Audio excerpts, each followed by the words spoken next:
Welcome everyone, and thank you for attending this virtual event.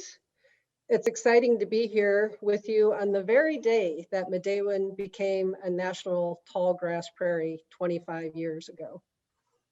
During this event, we're going to hear from Gordy Bloom, Forest Service Deputy Regional Forester, and Midewin Prairie Supervisor Wade Spang. We will learn about elderberries and other foods that grow wild on the prairie with Chef Sarah Stegner and special guest Kenya Vera-Sample. And of course, we will enjoy a keynote speech by famed documentary host, anchorman, and radio broadcaster, Bill Kurtis. We'll leave some time at the end for questions. I'm Mary Mitsos, President and CEO of the National Forest Foundation. I'm very pleased to be hosting this event in celebration of Midewin's 25th year. The National Forest Foundation, NFF for short, is a congressionally authorized nonprofit partner to the U.S. Forest Service. We work with local conservation organizations, corporations, and individuals to restore national forest and grasslands across the country and to facilitate personal and meaningful connections to these public lands. The creation of Midewin was a very active and effective local grassroots movement. Many of those involved in helping to create it are still involved today. And Midewin owes a large part of its progress and transformation to collaboration, volunteerism, and involvement of the public. We at the NFF were honored to join the effort in 2011. Since that time, we have been facilitating the Medellin Stakeholders Group, and it is a very impressive group of organizations. They include Audubon, Illinois, Chicago Botanic Garden, Environmental Law and Policy Center, Forest Preserve District of Will County, Midewin Alliance, Midewin Heritage Association, Open Lands, Sierra Club, the Nature Conservancy, the Wetlands Initiative, U.S. Fish and Wildlife Service, and of course, the U.S. Forest Service. Since 2012, we've also been working with partners and contractors to help restore parcels on the west side of the prairie. We've partnered with North Lawndale College Prep and Midewin to run the Midewin Youth Corps program since 2012. In 2015, we worked with Midewin to reintroduce 25 bison to the prairie. You can see them on the screen there. And if you've been down there lately, you know that the herd has significantly expanded, so they must be enjoying life there. I know the public is enjoying them there.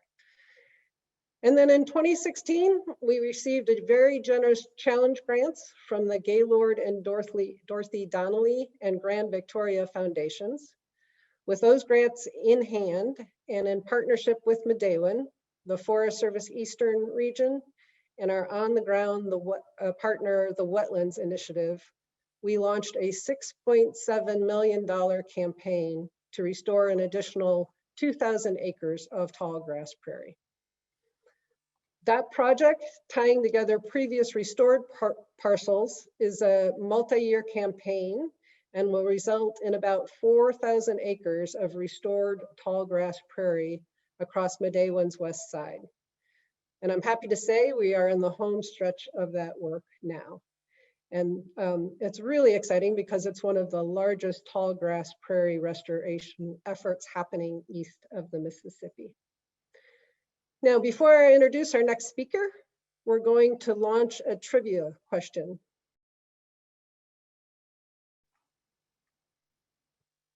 And I think you'll be happy to know that I can't vote. Can you broadcast the results? Yes. All right. Thank you so much. The vast majority were correct during the event. But now it is my pleasure to introduce Gordy Bloom. Gordy is Deputy Regional Forester and helps oversee management of more than 12 million acres of the National Forest System across 17 national forests and Midewin, the only national tallgrass prairie in the U.S. forest system. Gordy strives to foster and maintain strong ties with 20 states and the District of Columbia, as well as with partners and private landowners to support state and private forest lands in a spirit of shared stewardship. Gordy is a native of Wisconsin and began his federal career as a community involvement coordinator with the US EPA Region 5 office in Chicago, so he knows the area well. During his time there, he observed the initial talks of converting the Joliet Arsenal to a public lands conservation opportunity.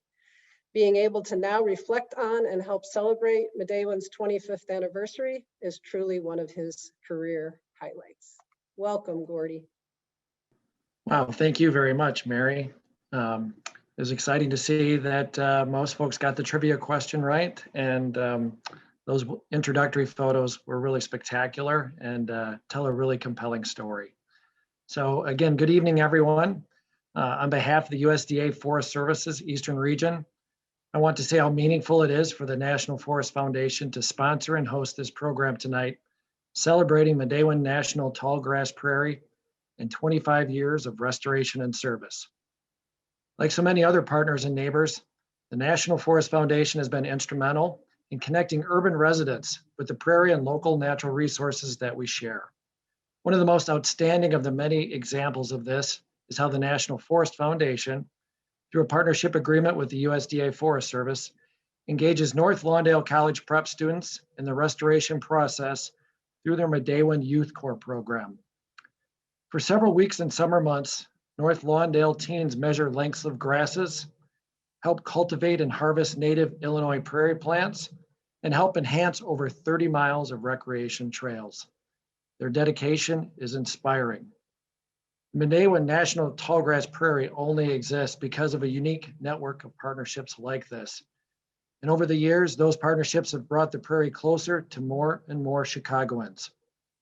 In recent years, public outreach partnerships and collaborations with Open Lands, the Nature Conservancy in Illinois, the Wetlands Initiative, the Peggy Notebart Nature Museum, Eden Prairie Nature Center, the Graham Foundation, and many more Chicago-based organizations have helped connect urban dwellers to the prairie and to the great outdoors. Through our work with the Field Museum, hundreds of elementary school students have been able to contribute immeasurably over the years in the prairie restoration process as part of the Mighty Acorns and El Valor programs. I'm proud to say that all those years ago, I got to participate in some of those Mighty Acorns programs, and I have just great memories of those opportunities. Their involvement, as you all know, is essential. At one time, tallgrass prairies dominated over 60% of the landscape in Illinois, over 21 million acres. After 2 centuries of sustained development, less than 1/100th of 1%, that's 0.01, of the prairie state is native tallgrass prairie. Only fragments of the original tallgrass prairies remain in Illinois. And as the prairie ecosystem diminished, habitat for grassland birds and other native prairie pollinators, so important and essential to our environment, disappeared. Now, at Midewin National Tallgrass Prairie, there is approximately twice as much as all of the remnant prairies that remain in the state of Illinois combined. True natural tallgrass prairie is among the rarest of North American biomes. And the richness of the collaborative, whole community restoration process is just as remarkable. In the next 25 years, we want to grow these Chicago partnerships, engage more people, make stronger connections to our neighbors and urban communities, and continue to enhance this incredible landscape. You know, one of the just great things about having positions like this one is you get to take part in these celebrations. But really the people that deserve most of the credit have spoken either before me or after me. And with that, it's my honor to introduce Prairie Supervisor Wade Spang. Thank you, Gordy. Appreciate that. And welcome to everyone. Hello. You know, it's been 25 years today that the Illinois Land and Conservation Act established Midewin National Tallgrass Prairie. I appreciate everyone involved in getting together to celebrate these 25 years of prairie restoration and use involving public lands. The USDA Forest Service has a long-standing partnership and working relationship with many agencies, businesses, organizations, universities, college, and individuals, especially over the last 25 years, that have been essential to the development and the establishment of Midewin National Tallgrass Prairie. You've heard folks talk about them in the previous two speakers. Partnerships is very big here at Midewin and very treasured. These groups have been long engaged over the past years, working together to meet the vision of this treasured landscape in the communities that we serve. It's very important that those folks are involved in how we are being developed to serve our communities as well as the natural resources. Even though I'm going to repeat some of the names here, it is important that folks understand that we couldn't name everybody and only can name a few, but it is inclusive of everybody.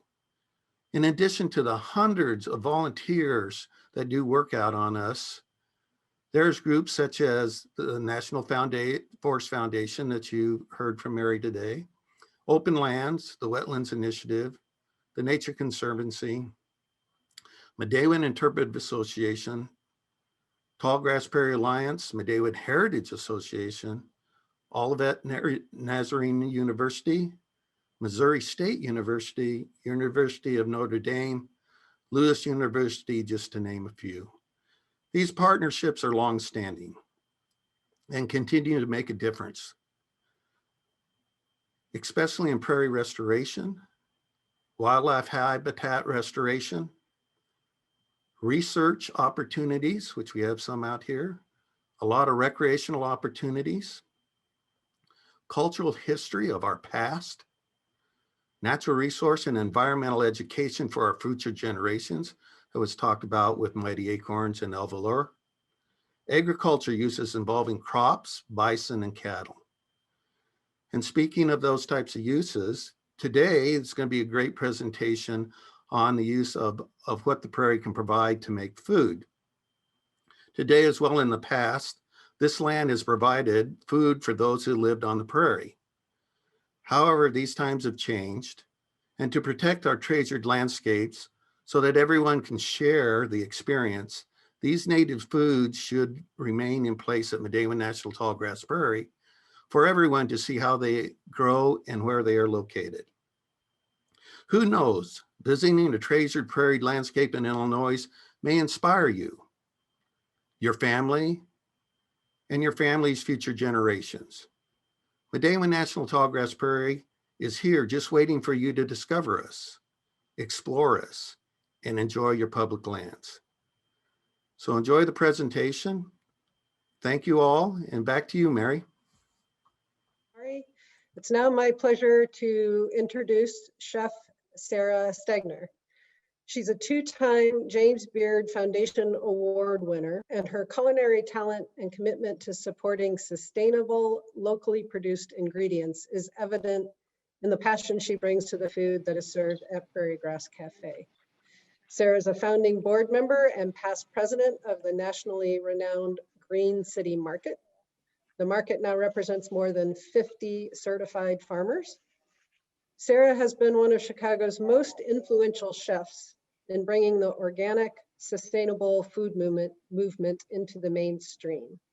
She's also the founding member of the Abundance Setting, supporting the advancement of working mothers in the culinary and hospitality industries to have a sustainable career while maintaining a quality of life at home.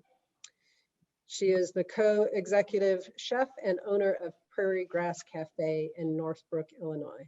Sarah, we are delighted to have you with us today. Thank you. I'm so happy to be joining all of you and to be celebrating the anniversary of Midewin with you. This is a big deal, and I'm honored to be a part of it.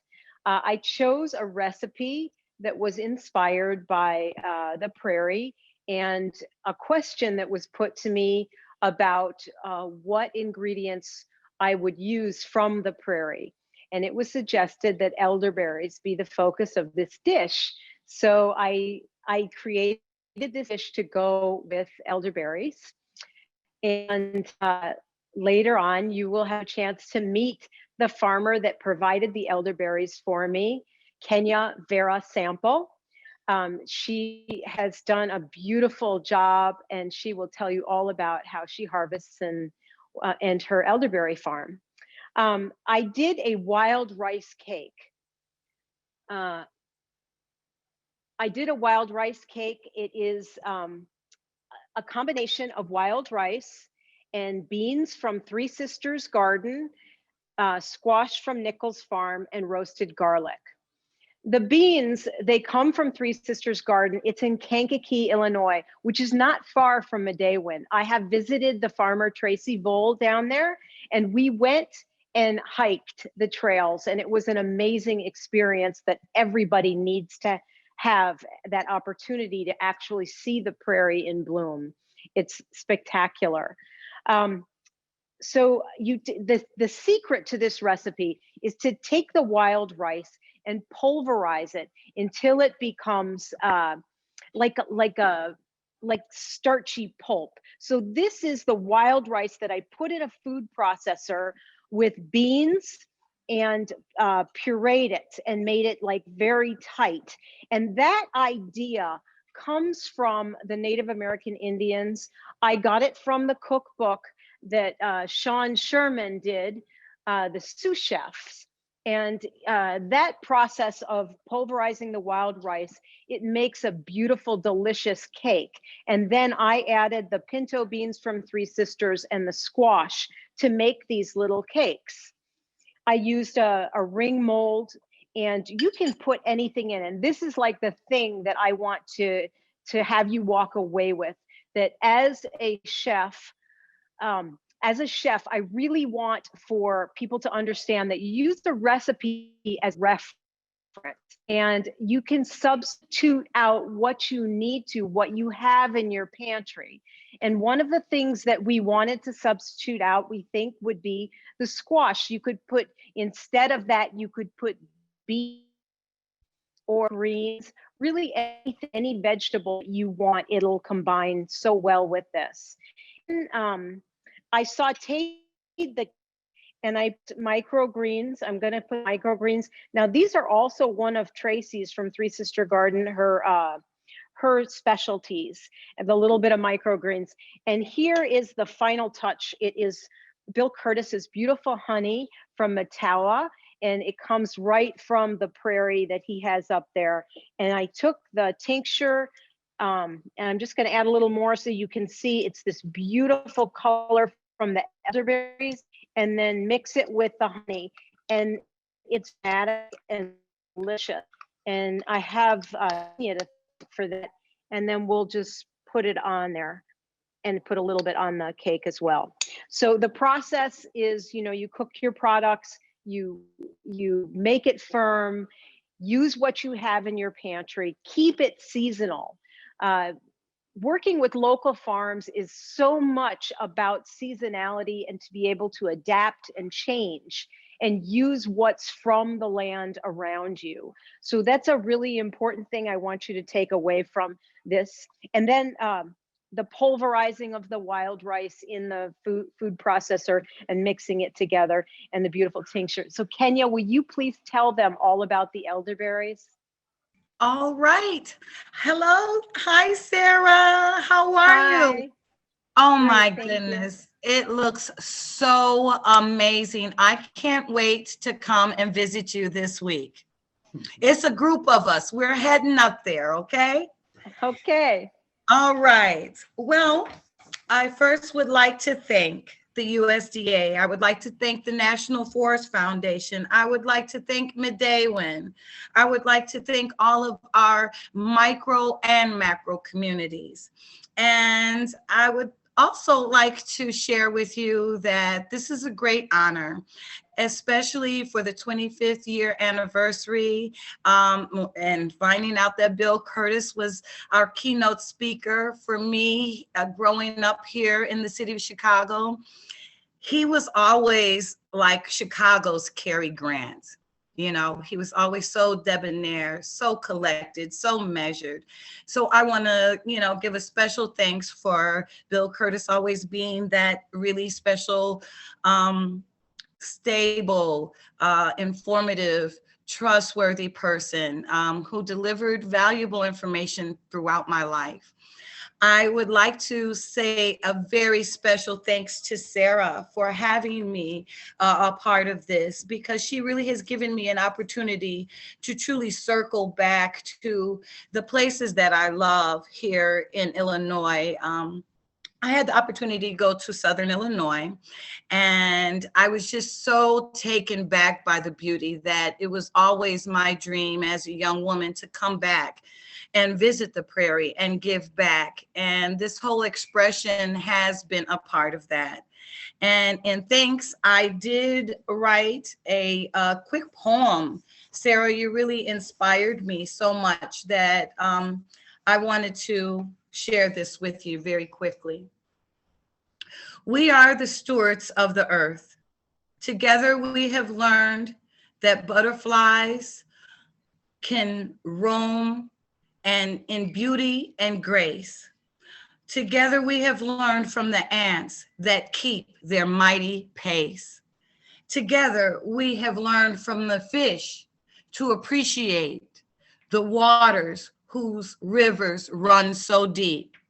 Together we have learned as the bear to share in the honey and its sweetness thereof. We have learned from the pines whose lumber in the splendor of time. As the mountains caress us at her breast, we have learned together from the soil a legacy of immense toil to sing and to dance and to paint as lovers lie in the tall prairie grass. So let's get down to the elderberry. My name is Vera-Sample, and I am a grower of elderberry here in the city of Chicago in an urban environment. And elderberry is the oldest berry in the world. Elderberry has several different kinds of properties, and originally elderberry belongs to what they would call is the hedgerow variety.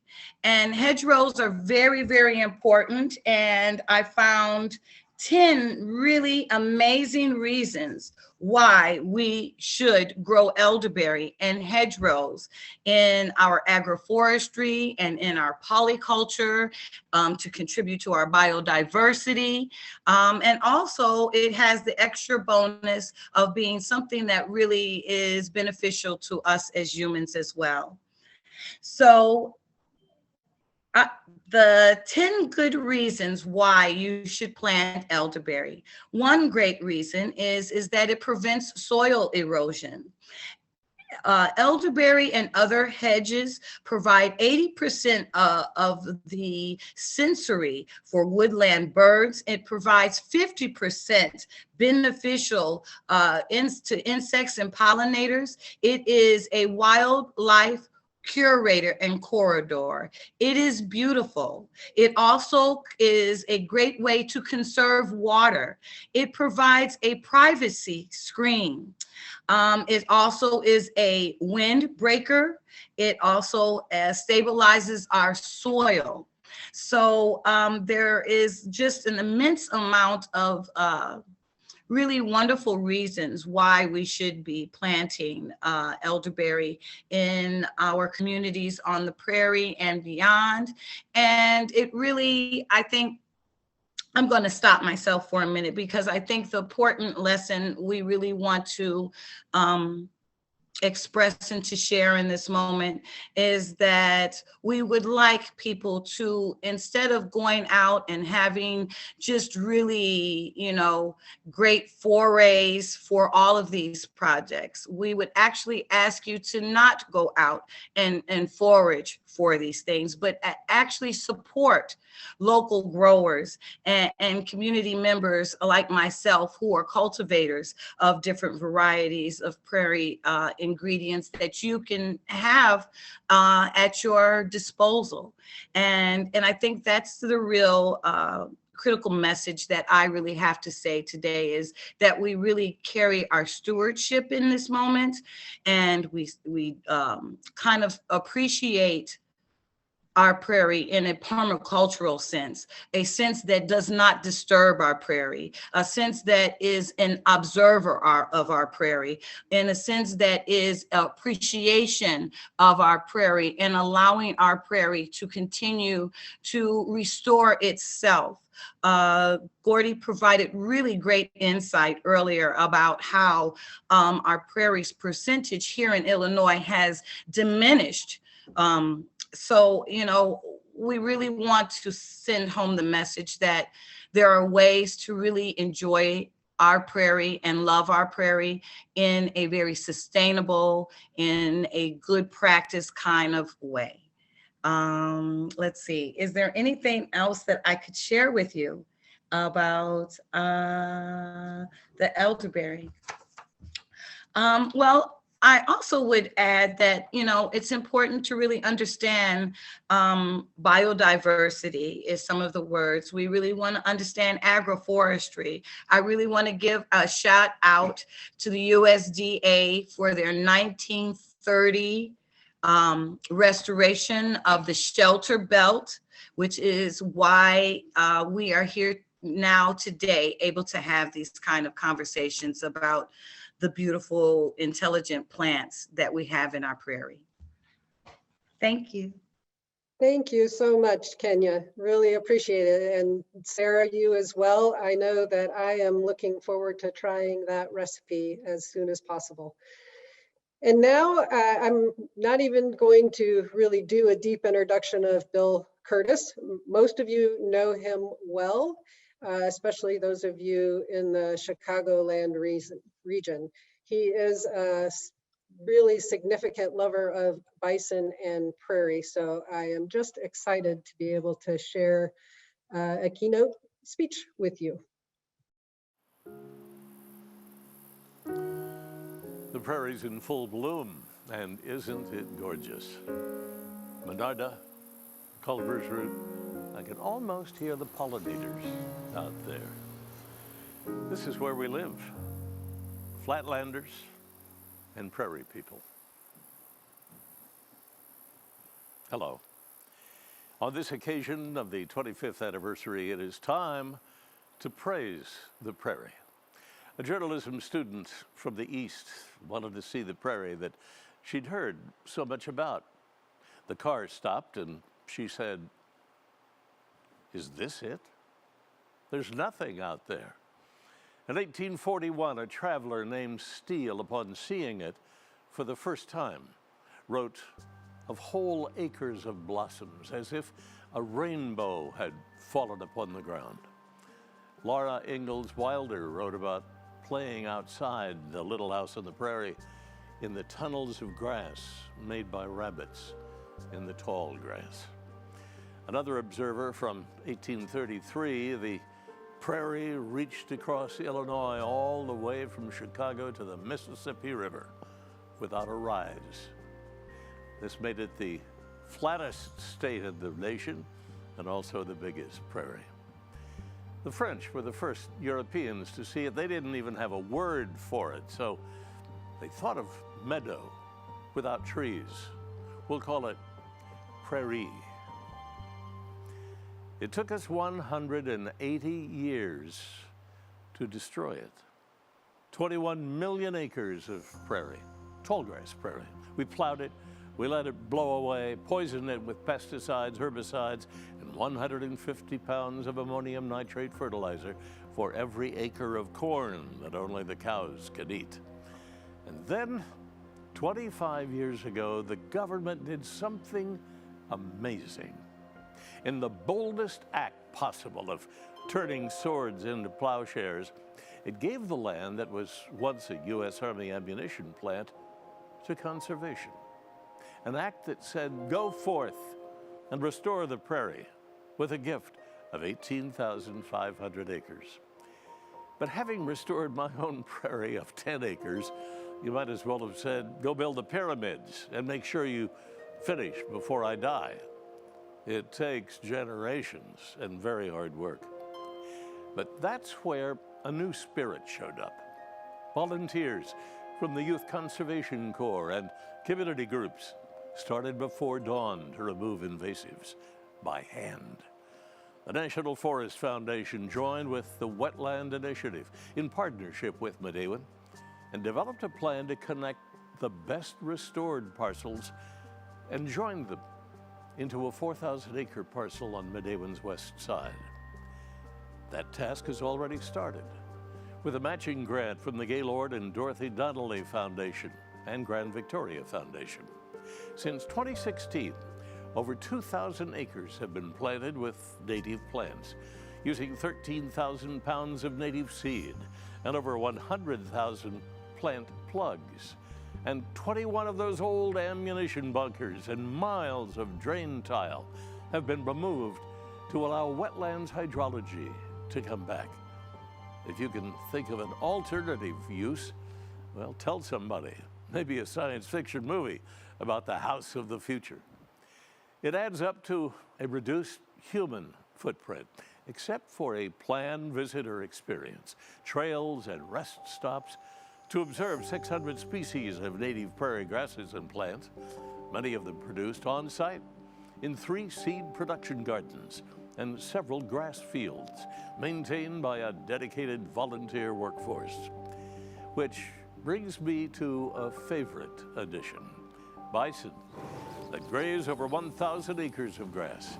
Bison were an important element of creating and maintaining the prairie. At one time, there were 60 million in North America. The Great Plains were their pasture. In Kansas, it took 5 days for the herd to pass over the railroad tracks.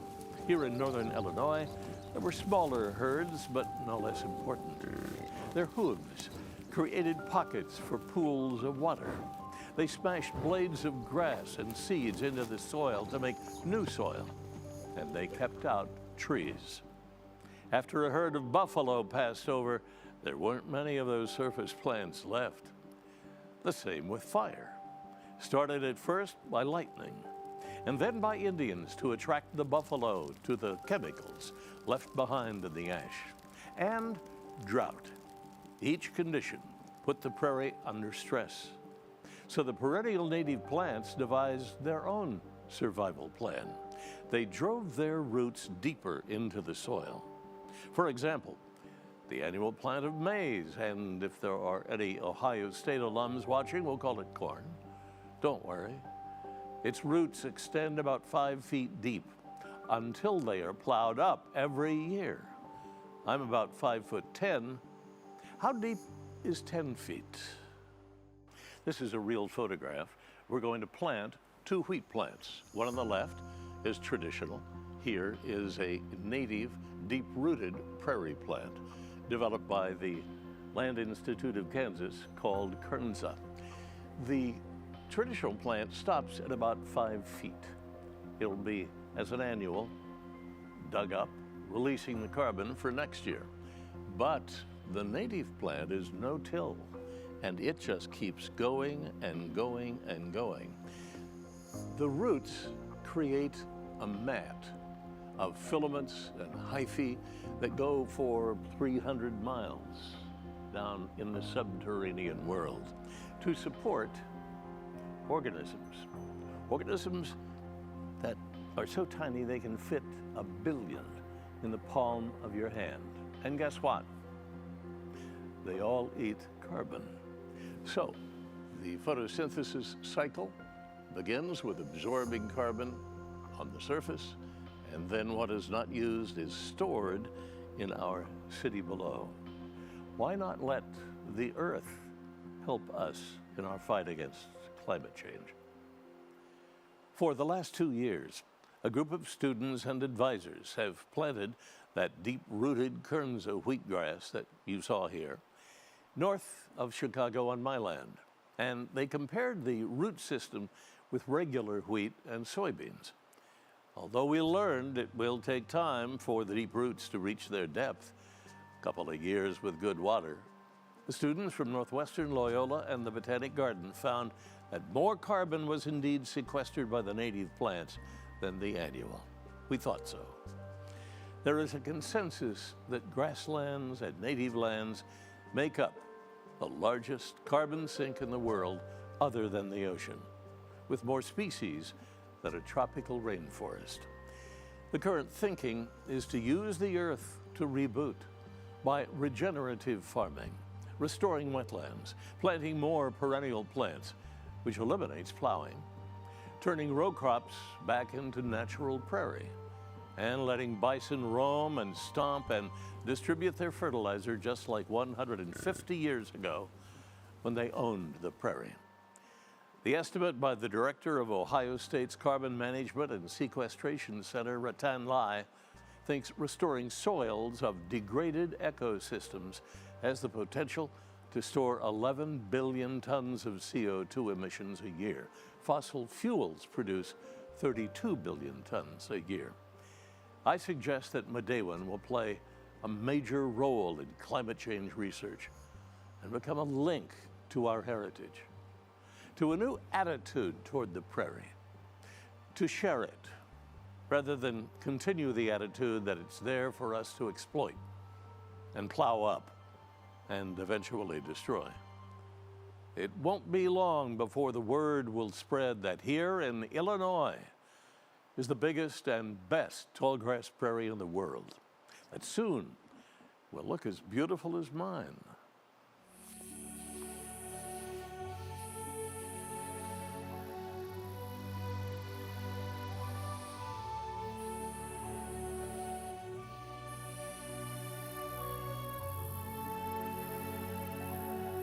The prairie is a pittance compared with Midewin. Only 10 acres, planted in corn 50 years ago and then abandoned. We started restoring it 20 years ago, first by removing the invasives, buckthorn and a small grove of hawthorns. And then we burned it once a year, just like the Indians. And that's it. Year after year, the native prairie plants began to appear as if looking around to see if it was safe to come up. The roots of these liatris are 14 feet deep. Compass plant is 15 feet.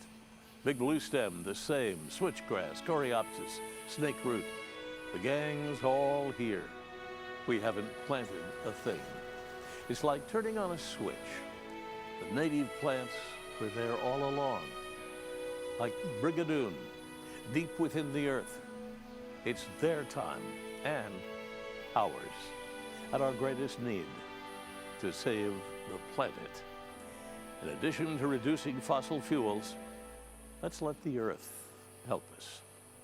So the next time your friend from New York wants to see the prairie and then says, "Those weeds, that's all?" give him a wink and then say, "Yeah, you should have been here in the summer." Happy birthday, Midewin.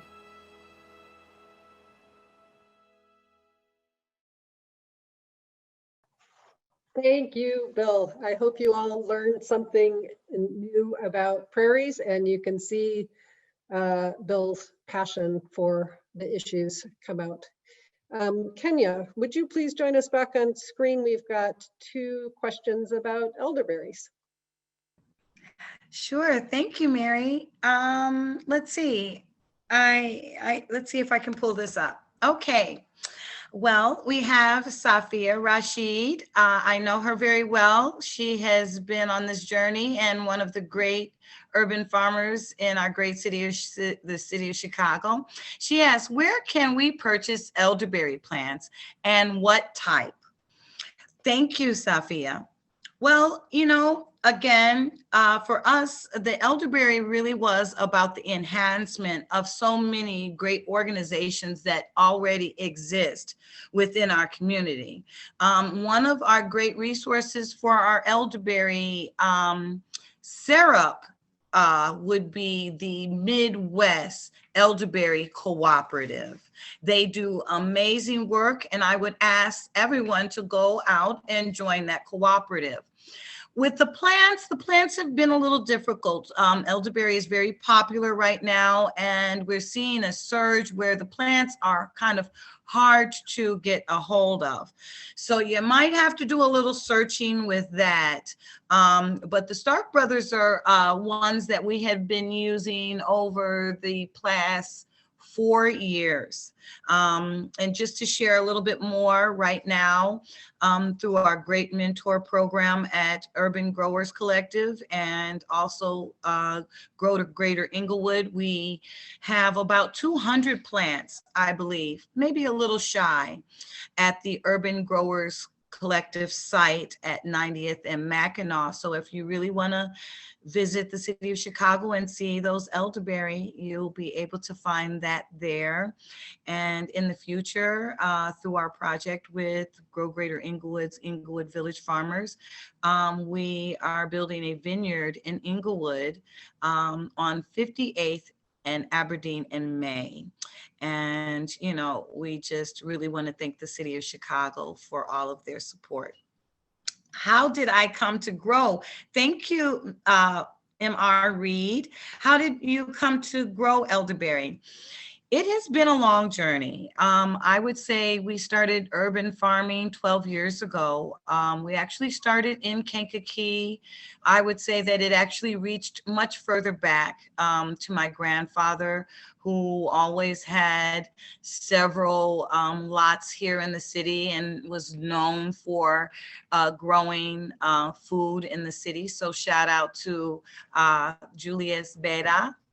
The elderberry, we thought of a lot of things. We studied mushrooms, we studied, edible, insects, and just a whole host of things. And what we really wanted to do was find something that gave back to the community, really gave a lot of health to the community, and actually gave back to our environment. So I also would like to thank my mentors, Dr. Jafunza Wright, who also was a part of that journey with the elderberry, and even my high school friends. You know, the elderberry goes back a long way for me. What is your farm called and why? Okay, our farm here in the city, a part of our collective, is DuSable City Ancestral Winery and Vineyards. We named that after the founder of the city of Chicago as an appreciation and pointing back to the indigenous people there. We thought it was just a beautiful tie in together with the elderberry, the founder of the city, and the design of the city of Chicago is completely laid out through the farmlands that the Potawatomi originally had placed there. So that was a kind of a tie of all of that together. I hope I'm answering this. Hello, is there a specific group to buy fresh or dried elderberry for medicine from? Again, thank you for your question, Loranda. I would also ask you to go to the Midwest Elderberry Cooperative and support that group. And come to Urban Growers Collective, look on our site, and we would be happy to share as much information as we can, because this information is not for us to keep, but it is about sharing and the restoration of the planet. And we can't do that without such an amazing group that we have today. Thank you so much, Kenya. We were going to deploy another trivia question, but I think instead we will go to a wonderful recorded video of a number of partners of Midewin sending their birthday congratulations. So we are thrilled at the Wetlands Initiative to help celebrate Midewin's 25th anniversary. It's been quite a road, and the Wetlands Initiative has been involved in various ways from very early on in the site's history, and particularly in the last 5 to 10 years, the accelerating progress on the ground and with the community and with visitors and with the amenities and the restoration of the site itself has really been great. And there's also been amazing progress sort of behind the scenes these last 5 to 10 years in terms of all these different partners, stakeholders working together so much more closely to improve Midewin and realize its potential.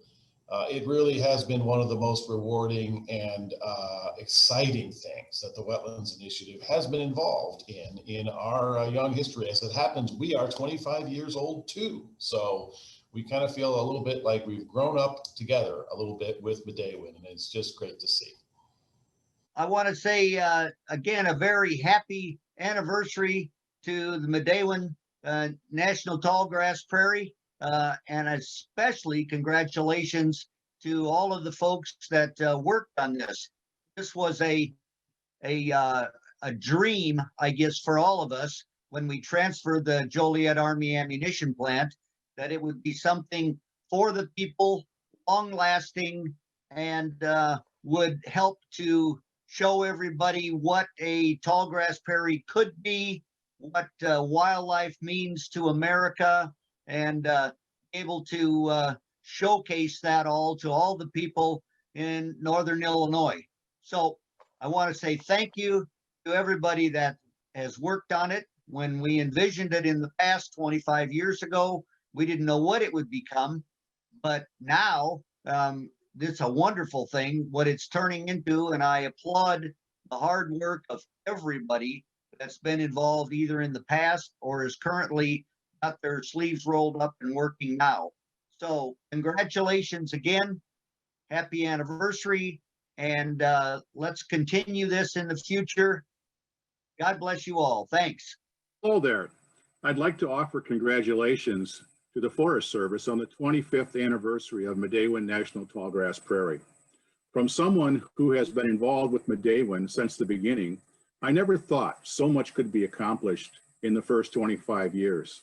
Thousands of acres of prairie restored, the return of endangered and threatened plants and animals, the return of the bison, and many miles of trails for visitors to enjoy.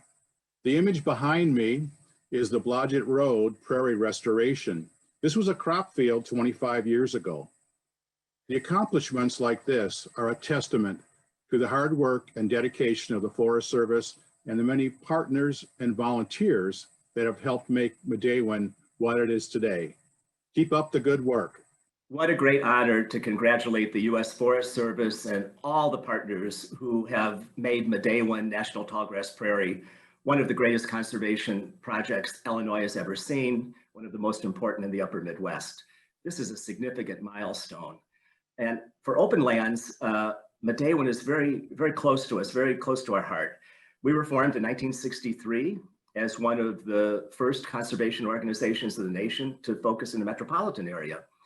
And our visionary founders in the early minutes from the 1960s said, keep your eye on the Joliet Arsenal. Someday it'll be closed. And that's the greatest opportunity we will have in Northern Illinois to create a resource at a landscape scale that's unparalleled.